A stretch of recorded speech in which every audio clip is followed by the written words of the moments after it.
Pancho Villa yace muerto dentro de su Dodge Brothers, acribillado por 47 balas. 9 disparos le atravesaron el cráneo. Su sangre empapa el asiento de cuero. El Centauro del Norte, el hombre más temido de México, asesinado como un perro en una emboscada. Pero mientras el país llora o celebra su muerte, según el bando, una mujer permanece en silencio absoluto. Luz Corral, la única esposa legal, la primera dama de la División del Norte. Ella sabe algo que nadie más sabe, un secreto tan explosivo que si lo revela, podría derrumbar gobiernos completos. Y nunca, jamás, lo contó. ¿Por qué? Esto es Crímenes y Leyendas, donde las historias más salvajes de Latinoamérica cobran vida. Si crees que detrás de cada héroe hay secretos que podrían destruirlo, deja tu like ahora mismo y suscríbete al canal para no perderte ninguna verdad oculta de nuestra historia. Y dime desde qué ciudad estás viendo esta historia de poder, traición y silencio. Porque lo que vas a escuchar hoy te va a hacer cuestionar todo lo que creías saber sobre Pancho Villa. México, 1910. Un país desangrado por 34 años de dictadura bajo Porfirio Díaz. Los campesinos trabajan de sol a sol en haciendas que no les pertenecen. Los terratenientes acumulan fortunas mientras las familias mueren de hambre. La tierra prometida es un mito, la justicia una palabra vacía. Y en medio de ese infierno nace un hombre que cambiará la historia para siempre. Doroteo Arango Arámbula, mejor conocido como Pancho Villa.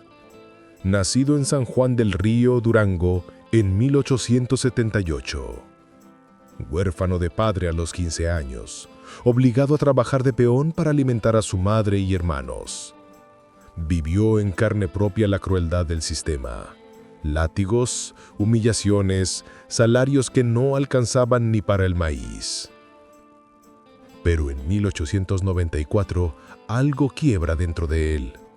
Su hermana menor, Martina, apenas una niña de 14 años, es violada por el dueño de la hacienda donde trabajan, Agustín López Negrete, un hijo de puta con título de propiedad y apellido respetado. Doroteo llega a la casa, encuentra a Martina llorando, rota, destrozada, y algo muere en él. No la inocencia, la fe en que alguien más haría justicia. Agarra una pistola, busca al patrón, le pega un tiro en la pierna y huye a la sierra. Ese día, Doroteo Arango muere y nace Pancho Villa. Durante años, Villa vive como bandolero. Roba bancos, asalta trenes, secuestra hacendados. Pero nunca toca a los pobres, siempre deja algo para las viudas y los huérfanos. Se convierte en leyenda, y cuando estalla la Revolución Mexicana en 1910, el bandido se transforma en general. Villa levanta un ejército de campesinos, mineros, vaqueros y desertores, la División del Norte, una máquina de guerra temida en todo el continente. Toma ciudades enteras, derrota al ejército federal una y otra vez. Se convierte en el hombre más poderoso de México. Pero el poder tiene un precio, y ese precio se paga en sangre.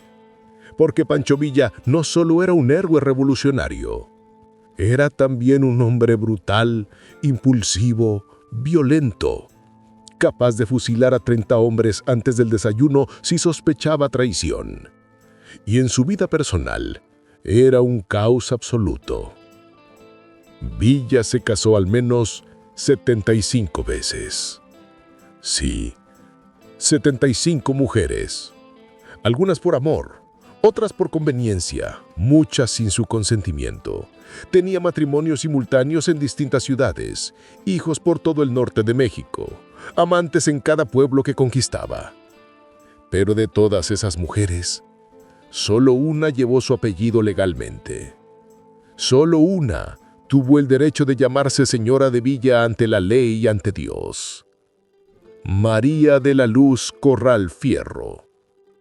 Y ella guardó un secreto que pudo cambiar la historia de México.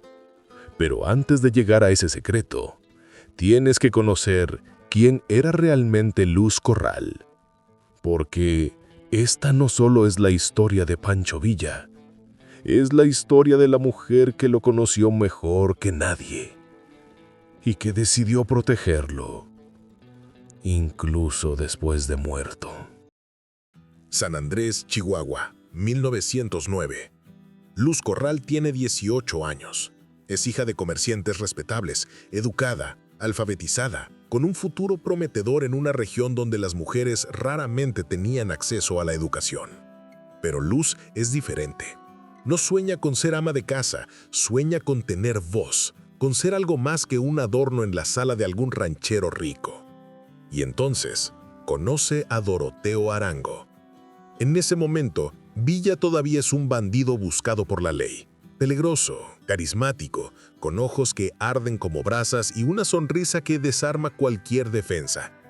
Luz queda fascinada, no por el bandolero, por el hombre que hay detrás. Villa la corteja con una intensidad que ella jamás había experimentado.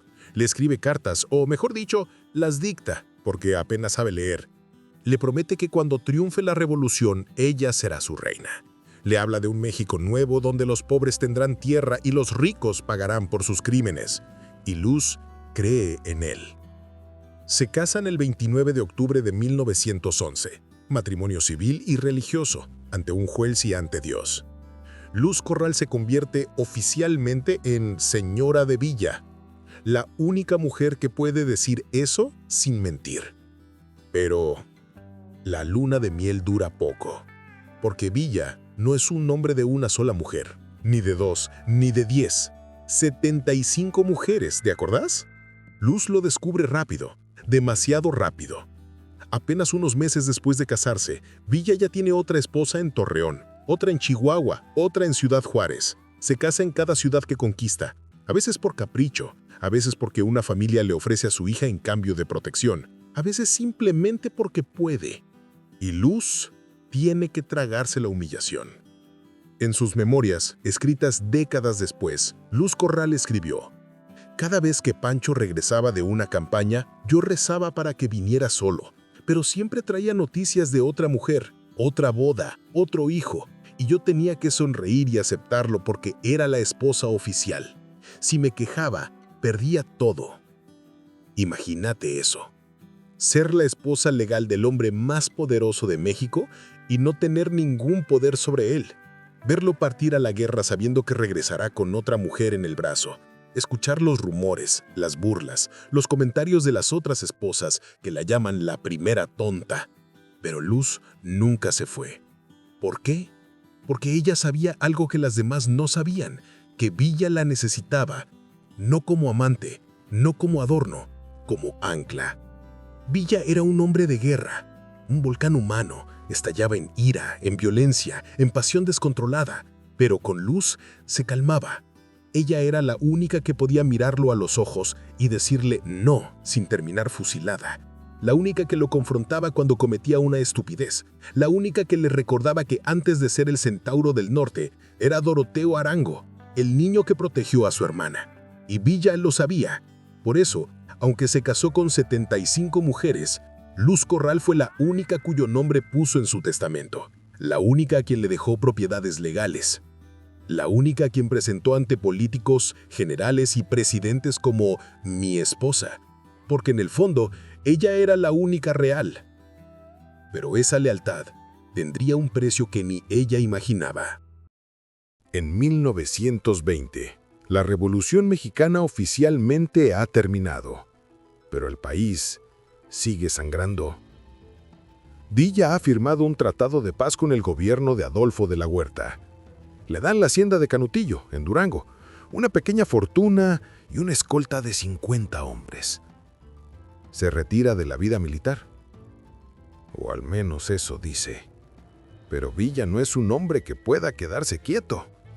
Sigue siendo el general más popular del norte. Su sola presencia incomoda a los políticos. Su nombre todavía despierta lealtades fanáticas entre los campesinos. Y el nuevo presidente, Álvaro Obregón, lo sabe. Villa es una bomba de tiempo. Mientras esté vivo, será una amenaza. Obregón no puede matarlo abiertamente. Villa es demasiado popular. Su asesinato provocaría otra guerra civil. Entonces decide hacerlo en secreto. Ordena la operación a un grupo de sicarios liderados por Jesús Salas Barraza, un diputado local con sed de venganza y ambición política. El plan es simple: esperar el momento perfecto y vaciarle 40 balas en el cuerpo. 20 de julio de 1923. Villa sale de Canutillo rumbo a Parral, Chihuahua. Va con algunos de sus hombres de confianza. Maneja su Dodge Brothers negro, un auto que adora. Está desarmado, relajado, feliz incluso.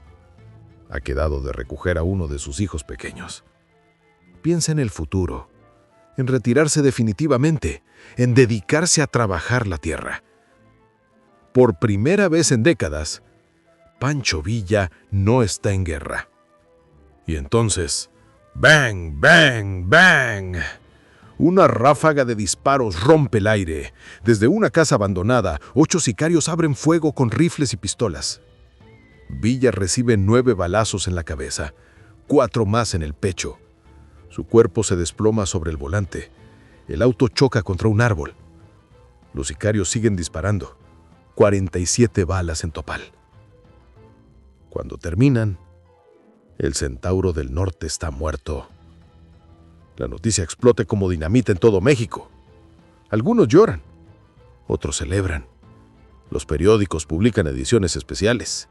El gobierno niega cualquier responsabilidad. Y en Canutillo, Luz Corral recibe la noticia por telegrama. No grita, no llora. Se queda inmóvil, mirando al vacío.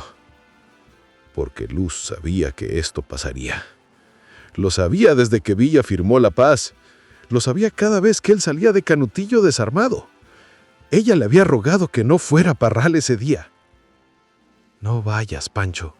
Tengo un mal presentimiento». Pero Villa se rió. «Miedo, Lucecita. Ya no soy un general, soy un granjero». Y se fue. Luz viaja inmediatamente a Parral. Llega al hotel donde han llevado el cuerpo de Villa. Lo que ve, la destruye. El cadáver está despedazado, la cabeza prácticamente irreconocible, la sangre empapado toda la ropa.